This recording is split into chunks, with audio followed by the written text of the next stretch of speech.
Chapter 10, The End of the Age of Castles.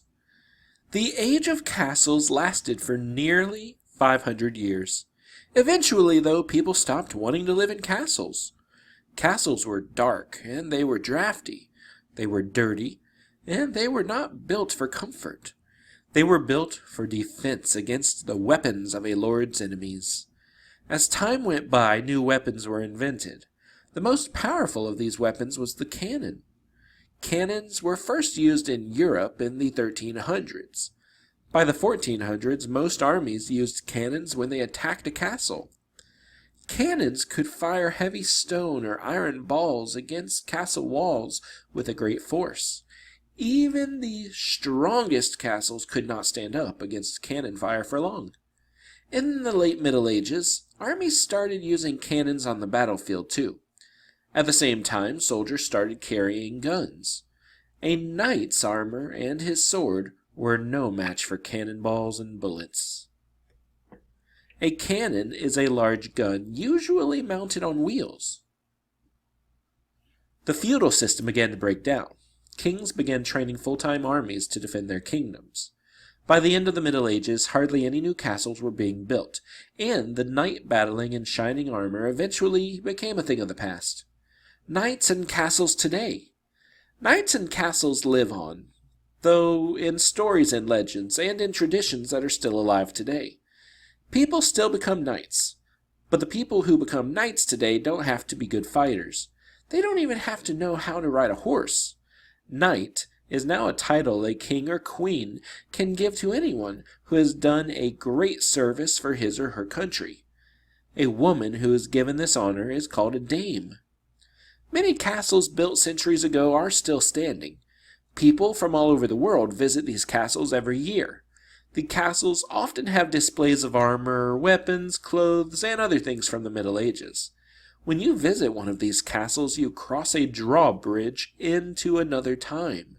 You can touch the stones carved by masons hundreds of years ago. You can walk in the battlements, where the castle guards kept watch for enemy armies. You can sit in the great hall, where pages served lords and ladies their meals on silver plates. And your imagination can carry you back over 500 years, to the time of knights and castles. Here we see an image of a knight's armor with many of the weapons found on a battlefield, even more modern ones. Doing more research. Now there's a lot more you can learn about knights and castles. The fun of research is seeing how many different sources you can explore. Books. Most libraries and bookstores have lots of books about knights, castles, and life in the Middle Ages. Here are some things to remember when you are using books for research. 1. You don't have to read the whole book. Check the table of contents and the index to find the topics you're interested in. 2. Write down the name of the book. When you take notes, make sure you write down the name of the book in your notebook so that you can find it again. 3. Never copy exactly from a book. When you learn something new from a book, put it in your own words. 4. Make sure the book is non-fiction. Some books tell make-believe stories about knights and castles. Make-believe stories are called fiction. They're fun to read, but not good for research. Research books have facts and tell true stories. They are called non-fiction. A librarian or teacher can help you make sure the books you use for your research are non-fiction or expository texts. Here are some good non-fiction books about knights and castles. The Best Book of Knights and Castles by Deborah Murrell. Castle by David Macaulay. Castles by Philip Steele. Knight, a DK Eyewitness book by Christopher Gravett. Knights and Castles, 50 Hands-On Activities to Experience the Middle Ages by Avery Hart and Paul Mantell. And last but not least, Stephen Beastie's Cross Sections, Castle by Richard Platt. Museums. Many museums have collections of armor, weapons, and other items from the Middle Ages, and they can help you learn more about knights and castles. When you go to museums, 1. Be sure to take your notebook. Write down anything that catches your interest and draw pictures too. 2. Ask questions. There are almost always people at museums who can help you find what you're looking for. 3. Check the calendar. Many museums have special events and activities just for kids. Here are some museums around the country with great medieval collections: the Art Institute of Chicago, the Cleveland Museum of Art, the Detroit Institute of Arts, the Young Museum in San Francisco, Higgins Armory Museum in Worcester, Massachusetts, Metropolitan Museum of Art in New York, and the Philadelphia Museum of Art.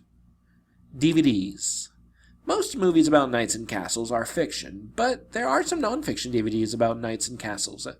As with books, make sure the DVDs you watch for research are non-fiction.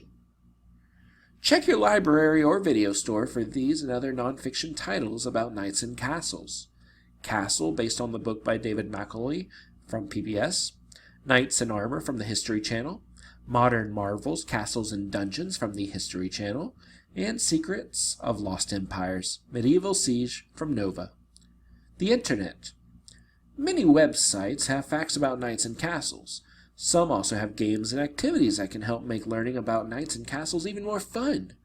Ask your teacher or your parents to help you find more websites like these: knightsandarmor.com, medievaleeurope.mrdonn.org/castles.html, ducksters.com/history/Middle Ages castles, ducksters.com/history/Middle Ages/knight armor and weapons. Good luck!